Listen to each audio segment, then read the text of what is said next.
재미있는 질문이네요. 사실 저도 명절에 남편이랑 종종 싸웠기 때문에 참 답변이 쉽지 않은 질문인데요.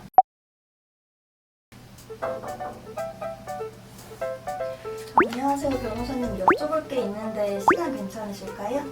네, 괜찮아요. 이제 곧 명절이잖아요. 그래서 관련해서 질문드리고 싶은 게 있는데요.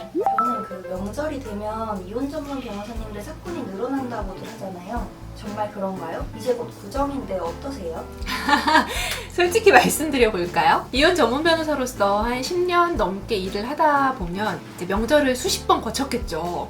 명절이라고 이혼 사건이 사실 폭증하거나 그러지는 않고요. 명절 이전부터 이혼을 이제 고민했던 분들이 명절을 지나면서 그 계기로 이제 결심을 조금 다지는 면은 있는 것 같아요. 이혼 고민하는 분들도 명절에 시댁 처가에 가야 하나요? 엄청 가기 싫을 것 같은데. 그쵸.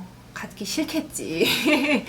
근데 정말 그런 질문들 진짜 많이 하세요. 명절 전에 이혼 상담을 오시는 분들 중 10명 중에 9분 이상은 그 질문 하시는 것 같은데요. 안 가면 이혼 유책 사유가 되는 것 아니냐고들 하시는데요. 사실 제가 뭐 가라 마라 말할 수 있는 건 아닌 것 같고요. 왜냐면 명절에 가다가 갑자기 안 가면 이제 시어머니 입장에서는 우리 며느리가 우리 아들이랑 이혼하려나?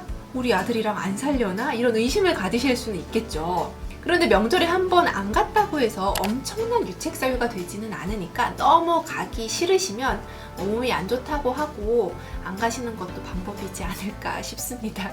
이혼하겠다는 결심이 선분이면 명절을 활용해서 이혼소송 증거를 모을 수도 있을 것 같은데 어떤가요?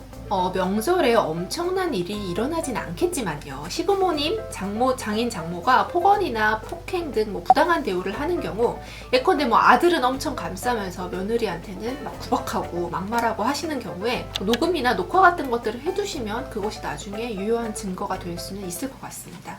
가족들이 모여서 행복해야 할 명절이 이혼의 계기가 될 수도 있다는 사실이 참 씁쓸한데요. 이혼 전문 변호사님이 생각하시기에 어떻게 명절을 보내야 이혼을 덜 할 수 있을까요?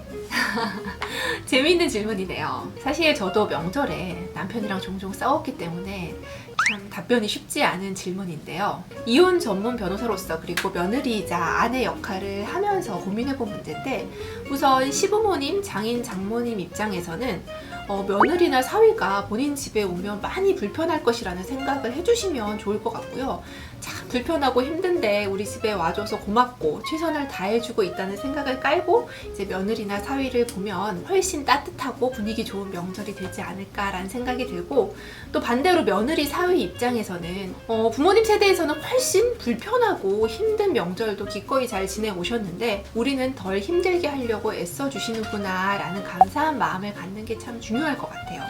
그리고 또 불편한 점이 그래도 있을 수 있잖아요. 그런 것들을 직접 부모님한테 그러니까 직접 시부모님이나 장인 장모님에게 막 얘기하기보다는 배우자를 통해서 조금 부드럽게 전달되도록 하는 것도 하나의 방법일 수 있을 것 같아요. 말이 쉽지 그렇게 하는 게 참 어렵죠.